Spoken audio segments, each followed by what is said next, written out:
guys, welcome back to 9.0-3. This is the third iteration of the test server, and I'm going to be showing you the last two tanks they're going to be previewing, which is the Centurion 7.1 and the T-34-85.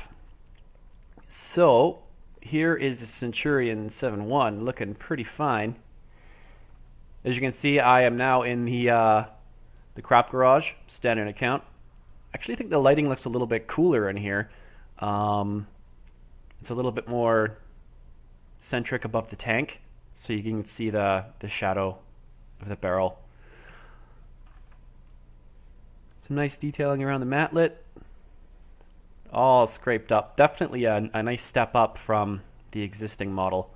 I assume that this model will probably be pretty damn similar to the Centurion Mark 1, so a lot of this should carry over into that one.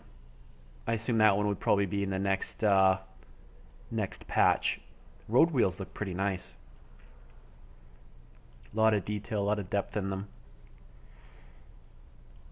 Nice scratch marks in the paint.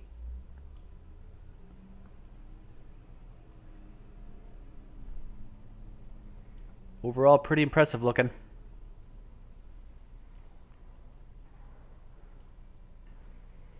One other quick thing that we'll take a look at is they've made it so you can turn off the green looking tint, the optics effect in the sniper mode. I personally think it was fine the way it was. A lot of people hated it, but there's a lot of things about this game that I hate that I can't turn off.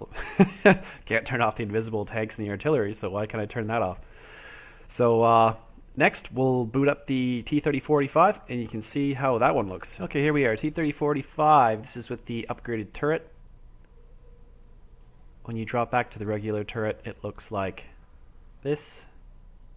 A little bit more traditional looking.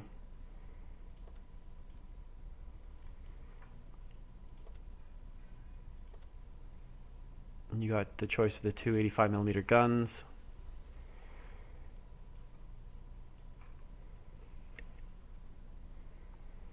Some pretty nice detail in the back of the tank. I like the burn marks from the exhaust.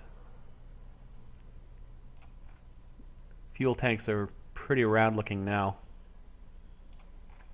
I suppose if I could get in closer I could start seeing the polygons, but it's pretty round as I can tell right now. It's nice that you can actually see into the premium garage from this garage as well.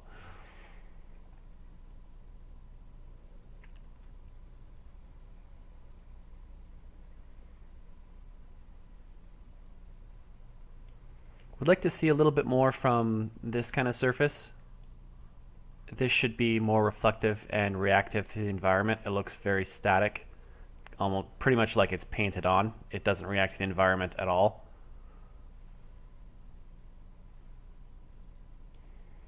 See the tracks in the front, the machine gun port.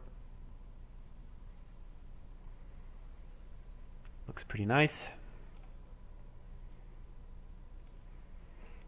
I'll just zoom out here and we can take a quick look at the environment for the standard garage. Obviously not as beautiful. It has a different lighting scheme. It's just kind of a warm look with a little bit more griminess. They don't clean the floor. There's stains on everything. See the road wheels and stuff.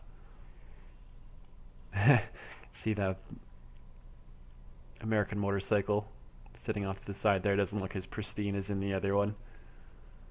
Some other tanks in the background with tarps on them.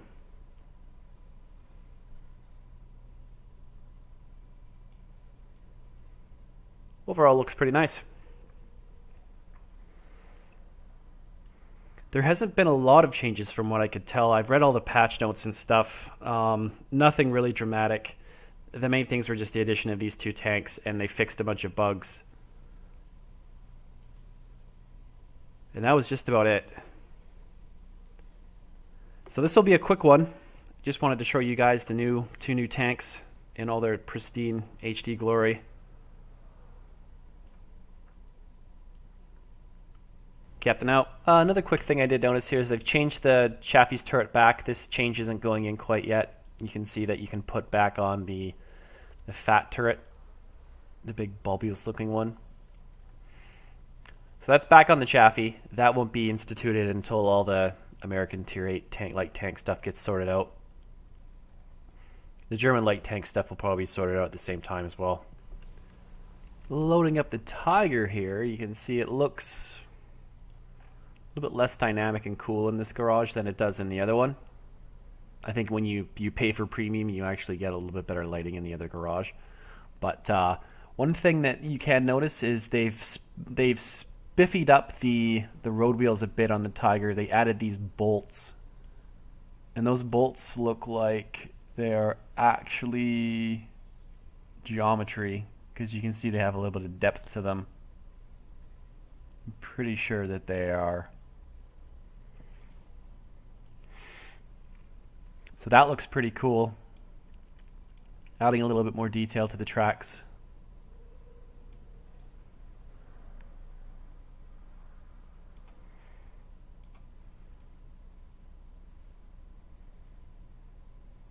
Probably not much else done to the Tiger at this point.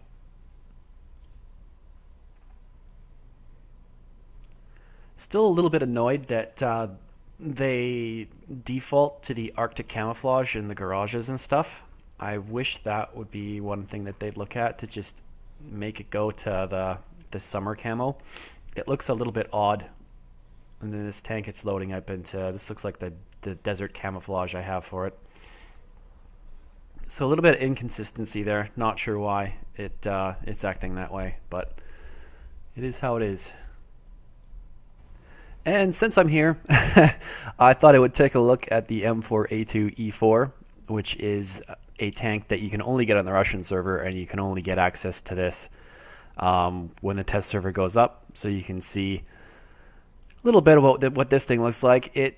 It's a little bit more similar to what I think the Sherman Firefly is going to look like. The Firefly has these customary hump things in the front where the crew could get in and out with the hatches. A lot more angular looking chassis. You've got the humps over the road wheels and stuff. From what I understand, this isn't a very good tank. It does have a little bit better armor than a Sherman does, as you've got 64 in the front, 38 in the sides and the back. Turret armor it's decently strong. It's 76 with 50 in the sides, 50 in the back. It's got a pretty beefy looking matlet. I've never driven one, so I'm not sure exactly how tough it actually is. But speed-wise, it's really fast. 52 is way quicker than a regular Sherman. Traverse is about the same as a regular Sherman. It's got more hit points than a regular Sherman at 480, which is about the same as a Panzer IV. Weighs 31 tons. Take a quick look at the gun. Pretty much the gun is the same gun as you get on the T14, which is 92 pen, 110 damage, bad accuracy at .46, but it has a better aiming time of 2.1. That's actually kind of nice. And rate of fire 16. It's pretty fast. You'll be firing about 3.5 every 4 seconds, somewhere in that range. Looks like it carries AP and APCR and HE rounds. Radio goes to 570 meters. The top engine is 420 horsepower with a 15% chance of firearm impact. Load it up, put some camo on it.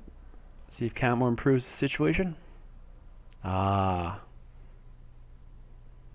looks pretty cool. I like this tank.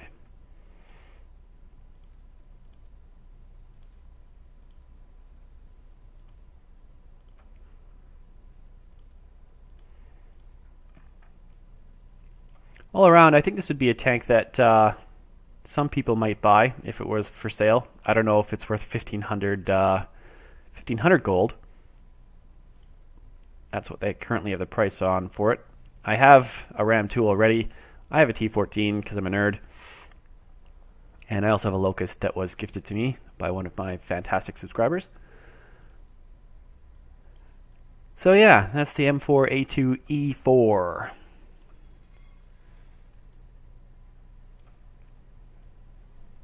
I would say this is a pretty average medium tank at tier 5.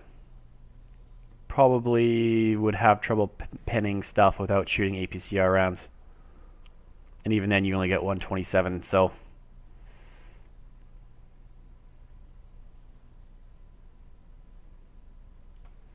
not sure why it hasn't made it over to us.